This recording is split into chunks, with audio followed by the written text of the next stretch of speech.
সময়টা 2035। আমাদের মধ্যে অনেকেই নিজেদের পার্সোনাল লাইফ, ফ্যামিলি কিংবা কাজের কারণে ব্যস্ত হয়ে পড়েছে। আবার অনেকেই হয়তো যে কোনো কারণে দেশে বাইরে গিয়েছে। যেমন আমি নিজেই আমার পরিবার ও কাজের চাপে অনেকটাই ব্যস্ত হয়ে পড়েছি। অনেক ব্যস্ততার কারণে পুরনো কিছু স্মৃতি, মানুষ ও অনুভূতির কথা আজকাল বেশি একটা মনে থাকে না। রাত 3টায় হঠাৎ করেই আমার ঘুমটা ভেঙে গেল। ঘুম ভেঙে যাওয়ার কারণে উঠে এক গ্লাস পানি খেয়ে আবারও ঘুমানোর চেষ্টা করলাম, কিন্তু কেন যেন আমার ঘুম আসছে না, শুধু অস্থির লাগছে। আমিও আর ঘুমানোর চেষ্টা করলাম না। বিছানা থেকে উঠে বারান্দায় গিয়ে দাঁড়ালাম। পরিবেশটা একদম নীরব, শীতল হাওয়া বইছে, মাঝে মাঝে আবার ঝিরিঝিরি বৃষ্টিও পড়ছে। কিছু কিছু ফোঁটা আমাকেও ভিজিয়ে দিচ্ছে। আজ আমি যেন সেই পুরনো কিছু অনুভূতি অনুভব করতে পারছি। আজ আমি যেন সেই পুরনো আমিটাকে খুঁজে পেয়েছি। কিছুক্ষণ পর কি একটা মনে হতেই যেন আমি আমার পুরনো আলমারিটা খুললাম।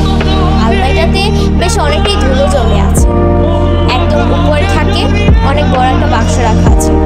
বাক্সটা বেশ কয়েকদিন ধরে খোলা হয় না। আজ কি মনে হতেই যেন বাক্সটা খুললাম। বাক্সটা খোলার সাথে সাথে বুকের ভেতরটা মোচড় দিয়ে উঠল। অজানা একটা ভয় কাজ করছে। হঠাৎ বাক্সটার ভিতর থেকে একটি ছবি বের করে ভাবতে লাগলাম, এই সেই ছেলেটা যার জন্য আমি একটা সময় কতই না পাগল ছিলাম। একটু হতেই চোখে পড়লো সেই 7জন ছেলের ছবি, যাদের জন্য পৃথিবীর লক্ষ লক্ষ কোটি কোটি আর্মি পাগল ছিল। সেই 7জন ছেলের জন্য। হ্যাঁ, আমি সেই 7জন ছেলের কথাই বলছি, যারা কিনা আজ থেকে 8 বছর আগে আমাদের ছেড়ে চলে গেছে। আজ আরএমকে সেই পুরনো আরএমের মতো লাগছে, যে আরএম কিনা আমাদের আত্মবিশ্বাসী করে তুলত। আজ জিনকে সেই পুরনো জিনের মতো লাগছে, যে জিন কিনা আমাদের বলেছিল নিজের প্রশংসা নিজে করো, অন্যের প্রশংসা পরেও করা যাবে। আগের মতো লাগছে সেই জেইহবকে, যেই হোক কিনা আমাদের বলেছিল যে হাসিটা একটা ব্যান্ডেজের মতো, আর এই ব্যান্ডেজটা তুমি তোমার দুঃখের সময় সবসময় মুখে লাগিয়ে রাখবে, যেন কেউ বুঝতে না পারে তুমি দুঃখে আছো। ফিরে পেলাম আমি আমার পুরনো জিমিনকে, যারকে ক্যামেরা দেখলে শুরু হয়ে যেত আর্মিদের সাথে ফ্লার্ট করা। মাঝে মাঝে না জিমিনকে দেখলে আমার অনেক হিংসা হয়। এই ছেলেটি কেন এত সুদর্শন দেখতে, কেন এত কিউট। আজ মনে হয় আবার নতুন করে তায়াং পেলাম, যে কিনা সবসময় বাচ্চাদের মতো পাগলামো করত। আচ্ছা, সে কি আজও এমনভাবে পাগলামো করে? আবার ঠিক আগের সুগাকেই যেন আজ ফিরে পেলাম, যাকে আমরা ভালোবেসে ডাকতাম তলাবিরে। প্রচুর ঘুমপি একজন মানুষ ছিল সুগা। সে কি এখন এমনই আছে? ফিরে পেলাম আমি আমার বানি স্মাইলের কিংকে, মানে জাংকুককে, যাকে দেখি কিনা আর্মিরা তাদের সকল দুঃখ কষ্ট ভুলে যায়। আমাদের এই 7 রাজারা আজ নিজেদের পার্সোনাল লাইফ নিয়ে ব্যস্ত। 2027 দেখতে দেখতে 2027 চলেও গেল।